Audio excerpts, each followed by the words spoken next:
give you an idea of the scale, we have as much weight in our herd below the ground as we have in the herd above the ground. Just to give you an idea. And the diversity is unbelievable. It's measured in probably tens of thousands of different species if you count them. So the key to it though is the plants. That's what we can actually control. So we're big into soil diversity. Here would be an example of a seed cocktail that we would plant to get the kind of diversity we need. That diversity not only gives you diversity for the animals above the ground, which is better, they get more nutrients, and they're able to tap nutrients at different levels, but you also get more, it's like a jungle. You want a jungle above the ground, so it looks like this above the ground. And you also want the same sort of jungle below the ground for this herd. So that requires a lot of diversity. It also requires that you accept a lot of things that the university would tell you are weeds. So here's an example of some of our favorite weeds. All of these are weeds that every time the university comes here, they say, you know, we've got something that'll kill that. And my comment is, well, you know, like chicory. Chicory is comparable to alfalfa in its nutrient profile. And it grows on its own. You don't have to spend anything for it. It's a native to this area. It's just here. So why in the world we want to kill it and then put in something that that's man-made? So we do a lot of weird stuff. You'll see a lot of weeds here that most farms won't have. We kind of celebrate weeds. We also do a lot for the insect life. So we don't use any herbicides to control these. We don't use any pesticides to control our bugs. So we used to, back when we were doing industrial farming, we would treat our animals several times a year with a systemic worm or pesticide. It would then go through them and land in the manure pile.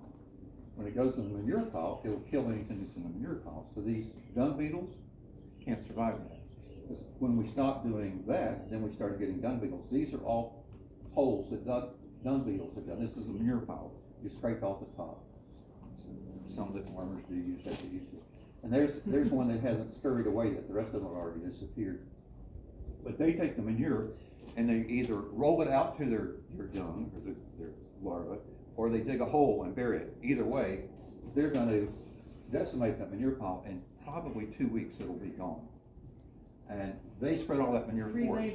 Free labor. Yeah. Awesome. So we don't spread any fertilizer now, any synthetic fertilizer. We spread what's coming out of the cattle and sheep and pigs and all that. And we also compost. You'll see our composting operation.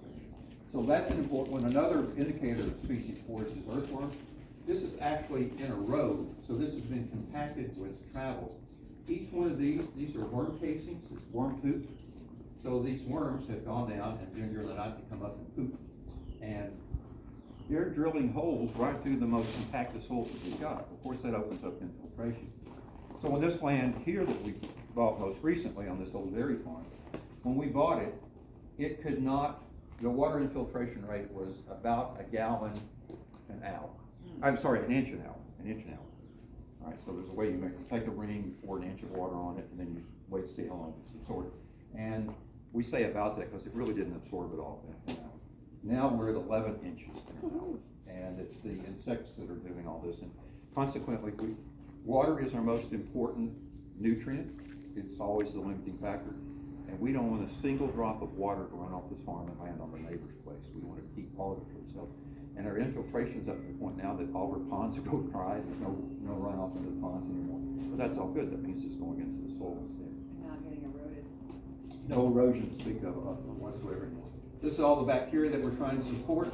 And of course the package of all this is to put together. I hate this picture because these cows aren't good cows, but that's a different issue.